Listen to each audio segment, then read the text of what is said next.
Hola, os doy la bienvenida a un nuevo episodio de Octaedro TV. Hoy tenemos el placer de tener con nosotros como invitados a Ruth Sastre Sánchez y a Manuel de la Mata Benítez, dos de los coordinadores y de los autores del libro Descendientes de Víctimas del Franquismo, Reflexiones y Voces en torno a la memoria de las terceras y cuartas generaciones. En primer lugar, os doy paso si queréis presentaros. Manuel.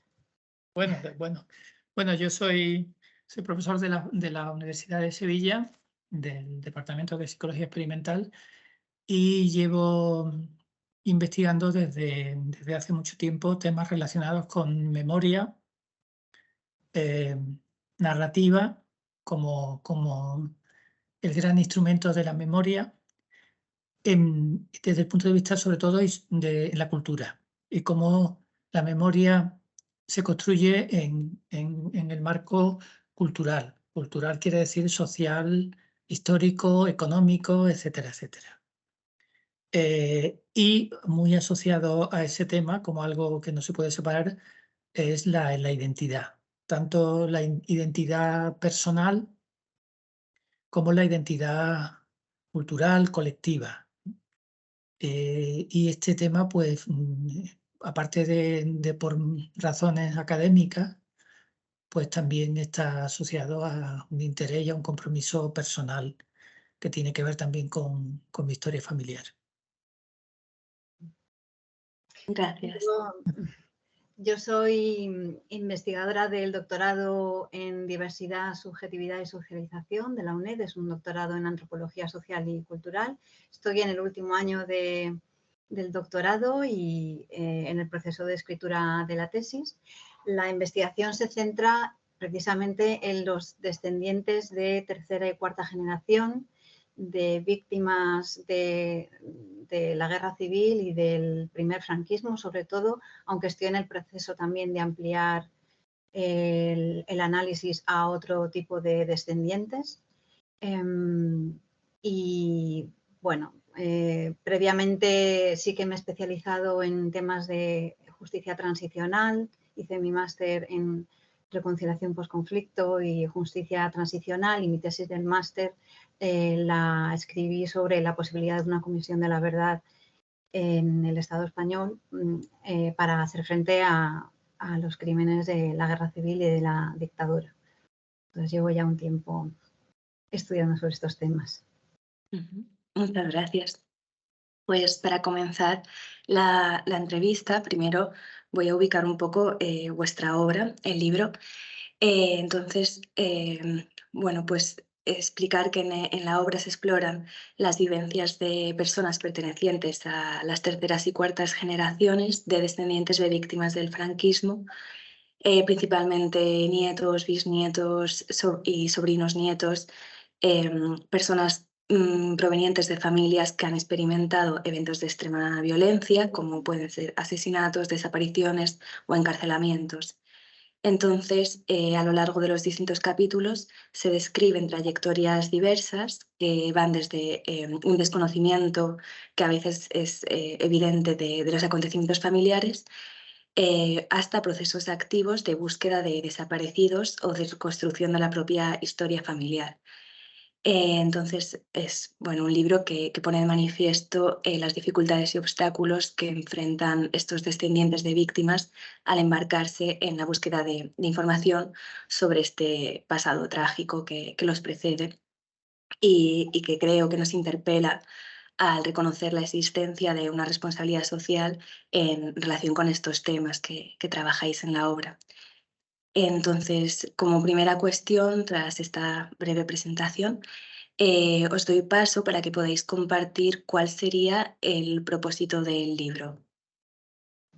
Bueno, si os parece, empiezo yo. Bueno, el libro yo creo que intenta integrar y hacer compatible, incluso, digamos, que se enriquezca, por una parte, una aproximación, digamos, que más académica sobre cómo se construyen las memorias colectivas, las memorias familiares, y cómo se transmiten a través de distintas generaciones y en concreto en relación con la dictadura, bueno, la guerra civil y la dictadura y el franquismo en general.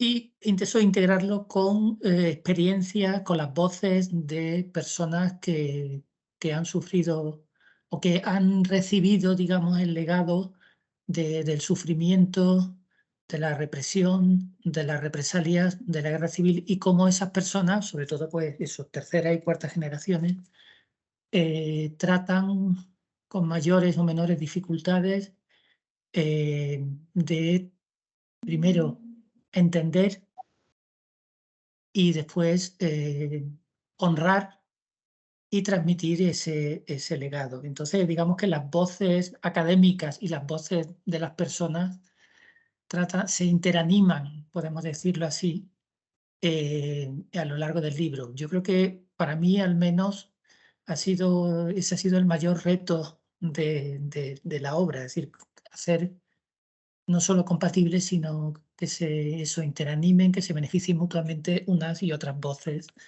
en el texto. Y por eso hemos intercalado también unos capítulos, digamos que más académicos, con los testimonios, con historia de vida, etcétera. Esperamos que, bueno, pues que llegue también de esa forma a diferentes foros y a diferentes audiencias.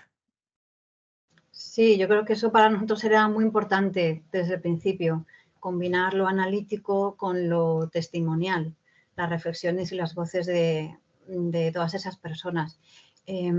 Sobre todo yo creo que desde el principio teníamos el ánimo de que el libro pudiera servir para mostrar algunos elementos que eran característicos o que nos parecían característicos no solamente de la construcción de la memoria colectiva, sino también de la identidad y de la subjetividad individuales, y que están muy vinculados al acceso, a la indagación, al conocimiento sobre las graves violencias sufridas durante la guerra y el franquismo en el seno de la familia, de estos descendientes de víctimas.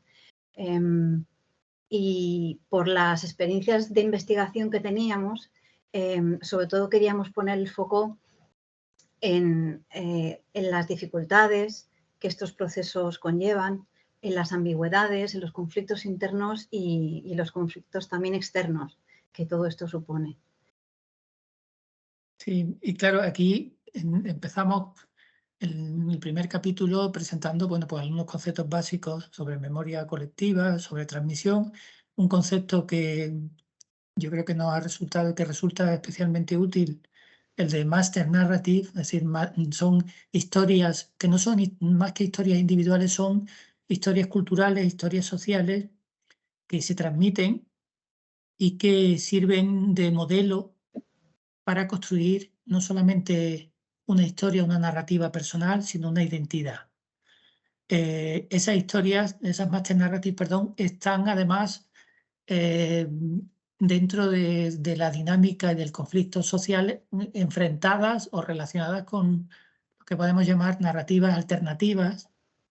Y en esa tensión, ese conflicto, en este caso además estamos ante un caso en el que ese conflicto es muy patente, que llega incluso, lo vemos todavía dentro de nuestra sociedad, cómo en esa dinámica se van construyendo pues historias familiares y se van transmitiendo y se van construyendo, pues como decía Ruth, identidades de personas, identidades individuales que abarcan pues formas de entender la vida, que abarcan lo político en el sentido más amplio que podamos entender, lo ideológico, ¿no? Yo creo que en el caso de nuestra sociedad, eso es algo que es muy patente, que lo vemos ahora. Pues las historias, además, las narrativas tienen además la virtualidad de que no solamente se refieren al pasado, llegan al presente, sino que proyectan hacia el futuro. Nos dicen quiénes somos, pero también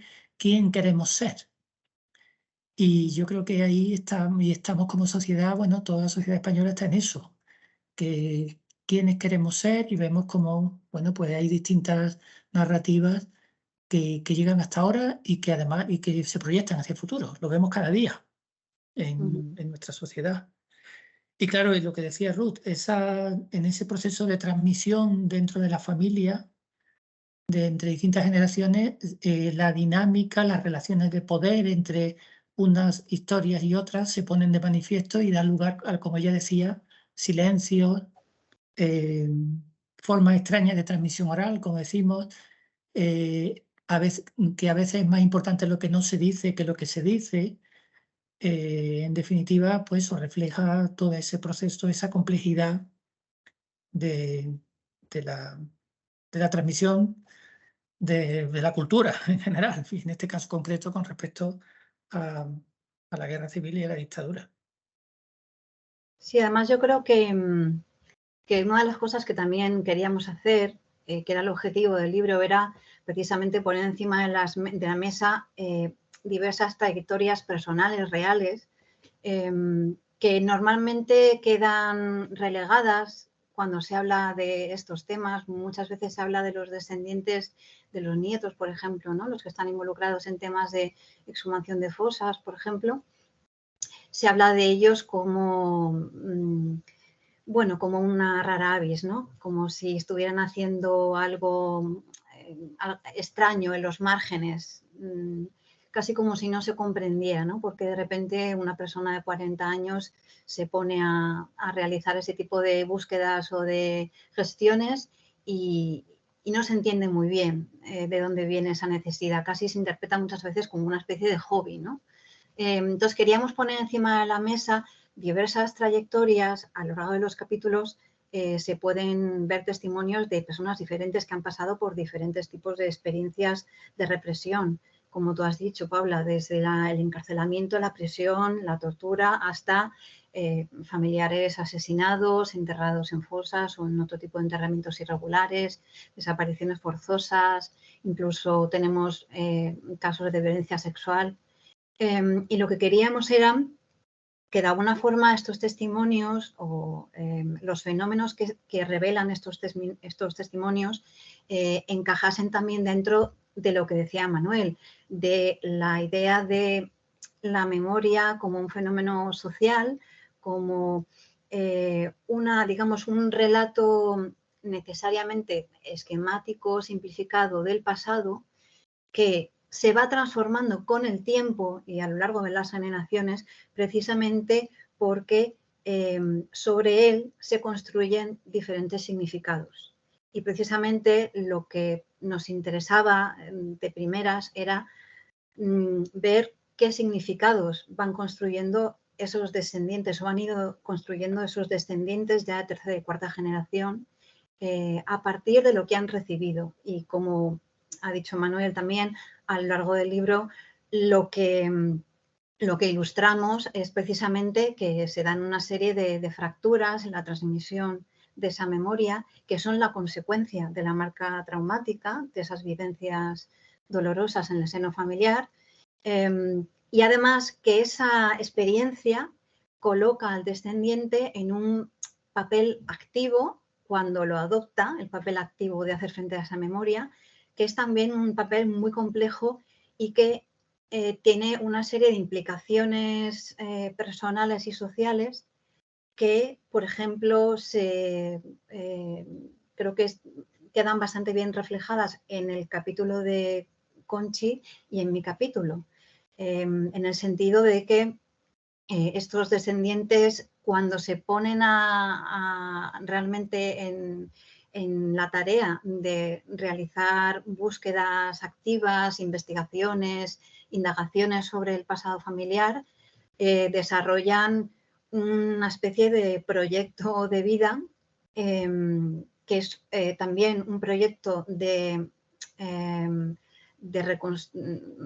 no de construcción de la subjetividad, pero sí quizá de refuerzo de su subjetividad, de reafirmación, y es también un proyecto de reparación de lo dañado familiarmente. Es un proceso que trasciende la realidad de los actos que ellos realizan y de la historia de sus familiares para convertirse en algo más. Tiene un elemento de trascendencia que, por ejemplo, en mi capítulo lo analizo desde la perspectiva de la metáfora del viaje del héroe, pero que en el fondo lo que intenta simplemente es tratar de entender cuál es la experiencia subjetiva de estas personas cuando se ven involucradas en ese tipo de procesos y por qué etapas o momentos pasan en ese proceso. Claro, la línea, claro, Ruth ha mencionado otro elemento y fundamental, la marca traumática, el trauma. Claro, el trauma supone un desafío para la memoria y para la narrativa. En definitiva, como ella decía también, para algo que los seres humanos necesitamos, que es entender, construir significados. El trauma pone todo eso en cuestión y a veces genera, pues, simplemente recuerdos muy fragmentarios, trozos, cosas que aparentemente no tienen sentido. Y de alguna manera lo que hacen los descendientes es tratar de reconstruir ese relato para ir más allá del trauma, es decir, para reconstruir una narrativa que había sido o sencillamente había sido impedida o que había sido puesta en cuestión, una memoria que está también muy fragmentada, darle sentido y establecer una continuidad que afecta a la persona que fue represaliada, a la familia y a su propia identidad. Entonces, todo en ese sentido, yo sí creo que lo podríamos llamar un proceso de reconstrucción de identidad, en cuanto a que, bueno, al fin y al cabo nuestras identidades siempre están en continuo cambio. Y aquí Sí. pues, han sido desafiadas por un acontecimiento que realmente supone una ruptura, como decía ella. Ahora la tarea es recomponer esa ruptura con una nueva narrativa y además, lo que decía ella, pues ahí encontramos muchos ejemplos de otro elemento fundamental que es de agencia. Es decir, hacen muchas cosas, muchas iniciativas para tratar pues, de reconstruir esa identidad, tanto individualmente como colectivamente, en la medida de lo que pueden, ¿no? Pues, por ejemplo, participando en asociaciones memorialistas, poniendo en marcha iniciativas en las que otras personas puedan también unirse, relacionándose, construyendo redes con otras familias también de personas represaliadas. En definitiva, todo eso son formas de enfrentarse a la ruptura que supuso el trauma, pues, asociado a la represión, ¿no? Otra de las cosas también que queríamos conseguir de alguna manera con este libro era reivindicar la necesidad de que el Estado y el conjunto de las instituciones asuman la responsabilidad de hacer frente por ellos mismos al amplio número de tareas que están relacionadas con enfrentar un pasado traumático de represión política y de graves violaciones de los derechos humanos, y que ese trabajo no recaiga exclusivamente o casi exclusivamente en los individuos, en las familias, en los investigadores, en los profesionales. Y nos referimos tanto a las labores de identificación y exhumación de fosas y otros enterramientos irregulares de los que el Estado y las instituciones deben responsabilizarse y deben tomar la iniciativa, hasta garantizar el amparo judicial de aquellos descendientes y otras personas no descendientes, profesionales, miembros de la sociedad civil, que reclamen el esclarecimiento de los hechos en relación a graves crímenes contra los derechos humanos, pasando también por la plena disponibilidad de documentación en archivos y registros, que es algo muy importante y que creo que también se ve en el libro, como esa experiencia de el acceso a la documentación todavía genera algunas dificultades. También el apoyo y el asesoramiento a todos aquellos que se hayan inmersos en procesos de búsqueda. Esto también puede parecer un poquito banal, pero es importantísimo para empezar una búsqueda saber cómo buscar y dónde buscar. Muchas veces los descendientes no conocen bien el contexto. Un descendiente de una víctima del franquismo o de la guerra civil no tiene por qué ser historiador, no tiene por qué conocer las circunstancias concretas de esa época. Y para poder apoyar esos procesos de búsqueda hace falta una entidad, un lugar, unos recursos donde obtener información para saber dónde buscar y cómo buscar. Porque una de las sensaciones que transmiten los descendientes muchas veces es el no saber por dónde empezar. Entonces, sí que queríamos en el libro incidir en el carácter familiar y personal, generacional, en el que hemos basado, digamos, nuestros análisis, pero sin perder de vista que esta es una cuestión social y colectiva y en la que tiene que implicarse la sociedad en su conjunto, más allá de la familia y, por supuesto, involucrando a los poderes públicos. Y justamente era algo que ya lo habéis comentado vosotros ahora, pero que os iba a preguntar antes escuchándoos, porque cuando decías, Ruth, que casi parece a veces extraño que alguien empiece a indagar en ese pasado, a querer esclarecer, buscando un poco esa reparación, bueno, pues muchas veces también recae más sobre la persona si hay esta falta por parte de las instituciones o del Estado. Entonces, es más a título personal o de las asociaciones que comentabais que se tenían, que acaban como supliendo estos vacíos o faltas si no se dan por parte del Estado. Y efectivamente, como bien decís, es algo social y como comentaba Manuel, preguntarnos quiénes somos, pero también con esta proyección de futuro, puede ser tanto a nivel de la persona y de la familia, pero de toda la sociedad. Es necesario esta reparación del trauma para proyectarnos como sociedad hacia el futuro. Muy, muy interesante todos los puntos que habéis ido comentando. Y también os quería preguntar sobre la inclusión de los relatos que habéis recogido, las historias de vida, tanto de nietos, nietas, sobrinos, bisnietos, y se han ido intercalando estos relatos en los capítulos. ¿Cómo dialogan con los análisis ofrecidos bueno, en el libro? Bueno, esto era imprescindible para poder darle al libro esa parte testimonial que nos parecía importante, por lo que he dicho antes, porque normalmente a estos descendientes no se les oye demasiado más allá de casos concretos, de éxitos obtenidos, por ejemplo, en determinadas exhumaciones de fosas. Entonces nos interesaba que los relatos y las historias de vida pudieran ilustrar toda una gama amplia de fenómenos que se explican en los capítulos, pero que yo creo que quedan bastante bien ilustrados en los relatos y más allá también de los fenómenos que describimos en los capítulos, porque el libro no puede abarcar todo el conjunto de fenómenos que se dan en este tipo de memorias de descendientes, pero que sí se han tratado en otros libros que son bastante conocidos sobre la transmisión de la memoria. Entonces, por hablar de algunos de los fenómenos que sí que ilustran estos relatos de los que hemos hablado en el libro, por ejemplo, estaría la pervivencia del malestar psíquico y las manifestaciones psicosomáticas de ese malestar psíquico en determinados miembros de la familia. Eso se puede ver en algunos relatos.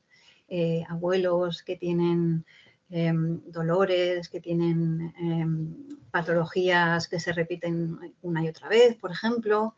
La prevalencia del silencio y de formas extrañas y elípticas de comunicación, eso queda bastante bien ilustrado en el capítulo de Conchi y en el mío también.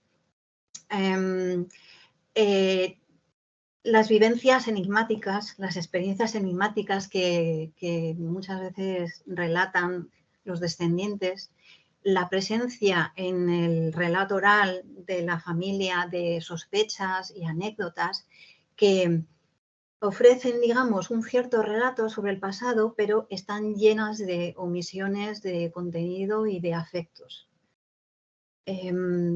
También los relatos y la historia de vida hablan sobre todas esas proyecciones, imaginaciones, reconstrucciones que hacen los descendientes sobre un pasado familiar que o bien no han podido o no han querido o no han sabido contextualizar completamente durante la mayor parte de su vida, por lo que decía antes, falta de información, tanto por parte de la familia como por parte de la sociedad.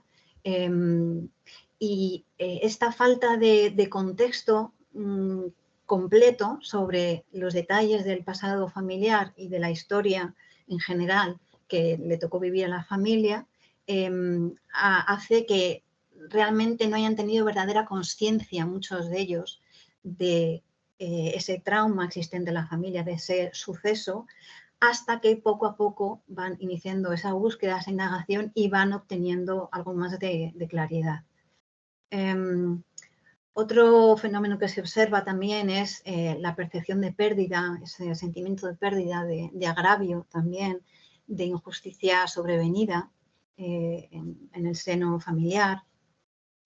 La sensación de tener, de que hay en el ambiente como una tarea pendiente que de alguna forma hay que realizar y que normalmente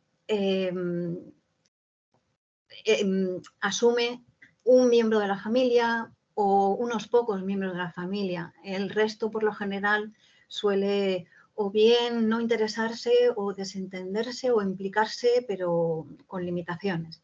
Esta es una idea de la que se ha hablado, ¿no? De una especie de descendiente elegido. Esta idea del descendiente elegido no se trata directamente en el libro desde el punto de vista analítico, pero sí aparece en los relatos de los descendientes. También aparece en el relato de los descendientes otro tema que tampoco se ha tratado desde el punto de vista reflexivo analítico, pero está ahí constantemente, que es la necesidad del cierre del ciclo de dolor, la necesidad de, en un momento dado, poner un punto y final, o por lo menos vislumbrar un final en todo este proceso, ¿no? Para seguir adelante. Otro comportamiento que aparece también bastante en los relatos es esta tendencia de estas familias a lo largo de las generaciones de desarrollar diferentes estrategias de disimulo de las ascripciones políticas del pasado, lo que a la vez se combina con otro fenómeno que no se ha analizado en el libro concretamente, pero que aparece también en los relatos, y son las continuidades ideológicas y biográficas. Quizá el capítulo de Manuel y María es el que más refleja estas continuidades, tanto políticas como biográficas. Pero en algunos relatos se atisba esa necesidad o esa especie de lealtad biográfica y política con respecto al familiar represaliado. También el libro muestra en diferentes partes cómo el impulso de la indagación y la búsqueda del conocimiento sobre el pasado familiar conlleva una serie de reacciones de acompañamiento, principalmente por las asociaciones, los grupos de familias, etcétera, y también de particulares, sobre todo profesionales, historiadores, periodistas, antropólogos, que van ayudando, van asesorando a los descendientes de diferentes maneras, pero también reacciones de hostilidad por parte de la sociedad y por parte de la familia también, muchas veces. Y ahí también entraríamos en las cuestiones del conflicto, tanto interno como externo, que supone en muchas ocasiones para los descendientes embarcarse en este tipo de empresas. Sí, bueno, creo que eso es, como decía, el esfuerzo, y yo creo que para mí quizá lo más valioso del libro es precisamente esa interanimación de voces. Lo académico, reflexivo, analítico, como decía Ruth, y los testimonios, las voces de las personas y de las familias también, y cómo a través de los descendientes indirectamente nos llegan las voces de las personas represaliadas, que al fin y al cabo lo que intentan los descendientes es que esas voces que ya fueron silenciadas en su tiempo pues puedan abrirse paso frente al olvido. Sí, de hecho, por ejemplo, yo en mi capítulo sí que hablo un poco de que parece que el descendiente tiene la necesidad de alguna forma de revivir al antepasado represaliado. Bueno, en mi capítulo hablo de un perfil de descendiente concreto, pero hilando con lo que decía Manuel de las voces de los represaliados, de las víctimas, creo que hay un elemento ahí ritual de revivir a esa persona cuya figura se ha ido diluyendo en el tiempo y que, digamos, que ha dejado de formar parte de la memoria propiamente dicho, ¿no? Y ha pasado a ser historia. Entonces, parece como que hay un esfuerzo de los descendientes, por lo menos de los que participan en estas conclusiones, por traer de vuelta a esos antepasados y volver a recuperarles para la memoria familiar. Yo lo defino en el capítulo como un proceso de acercamiento que trataría de contrarrestar precisamente el alejamiento que supone el tener un familiar alejado varias generaciones del que, bueno, pues no se ha comentado nada, no se ha dicho nada, que ha quedado silenciado, que ha quedado apartado, que ha quedado olvidado. En ese sentido sí que creo que es una especie de rescate de la voz y rescate incluso del cuerpo, un rescate de la persona. Sería una especie de redención también. Sí, de hecho toda esa iniciativa podríamos definirlo así como actos de redención frente a lo que supuso el trauma, la represión y el trauma asociado.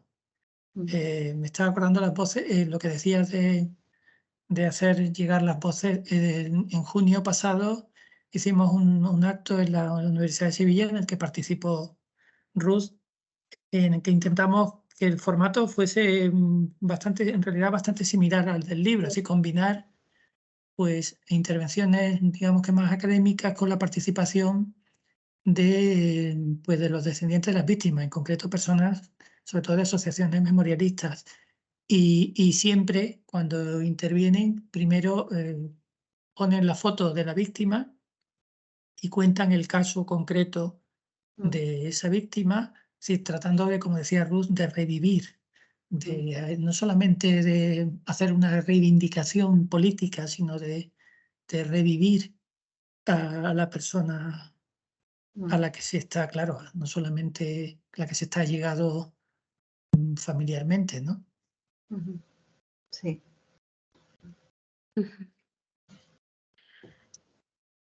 Yo creo que es muy, muy importante vuestro trabajo, tanto en el libro como, por ejemplo, este encuentro que comentas en Sevilla que tuvisteis, de esta manera de crear puentes entre quizás el trabajo más académico con estos relatos de las personas, de sus familias, en un asunto como la transmisión generacional de la memoria.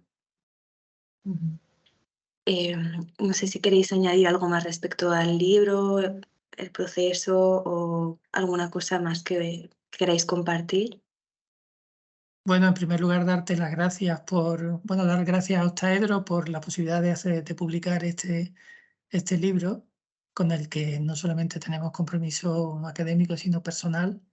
Y gracias a Octaedro y a ti en particular por la entrevista, por darnos la oportunidad de también hacer que esas voces lleguen un poquito más lejos y a más personas. Sí, estoy con Manuel. Muchas gracias por esta oportunidad. También muchas gracias a Octaedro por darnos la posibilidad de hacer este libro y sí, esperamos que contribuya a visibilizar precisamente a todas estas personas, porque además no son casos aislados. Todos, de una manera u otra, somos descendientes de alguien que seguramente en la guerra civil, en la dictadura, sufrió algún tipo de experiencia más o menos traumáticas. Todos somos potenciales descendientes y desgraciadamente lo vemos hoy en día con los conflictos bélicos y toda la violencia que sucede, que cualquier persona es susceptible de convertirse en el descendiente de una víctima, y yo espero que este libro también ayude a reflexionar no solamente sobre el pasado, sino también sobre el futuro, sobre qué legado les dejamos a las siguientes generaciones cuando suceden estas cosas y no se reparan y no se enfrentan adecuadamente. ¿Y qué sociedad estamos construyendo y queremos construir en nuestro país? Que, como decía, es bastante evidente que no es un tema ni mucho menos resuelto socialmente. Sigue siendo materia de controversia y de, bueno, pues esperamos hacer una modesta contribución al menos a que el debate se haga con rigor, considerar, pero también con corazón, teniendo en cuenta de lo que estamos hablando. Y también creo que era importante también para nosotros que de alguna forma, a través del libro, las voces de estas personas y sus experiencias adquirieran, digamos, legitimidad. Es decir, que pudieran formar parte del debate, pero sin ascribirles comportamientos, pues eso, extraños, ¿no? O sin pensar que son personas que están en los márgenes, que viven experiencias muy minoritarias y muy excepcionales. Yo creo que lo que tenemos que asumir es que esta realidad existe y que las tareas que realizan estas personas, su forma de enfrentar el pasado familiar, tanto si se involucran en tareas de recuperación de la memoria como si no, es perfectamente legítimo y forma parte precisamente de la realidad traumática. Y hay que abordarlo abiertamente. Pues yo os quiero dar las gracias a vosotros, Ruth, Manuel, y a todos los autores y autoras del libro por confiar en la editorial para materializar todo este trabajo que habéis hecho y que trata un tema que, como decís, es muy, muy vigente y muy necesario seguir trabajándolo hoy en día. Gracias por la entrevista también. Gracias. Gracias a ti. Un saludo.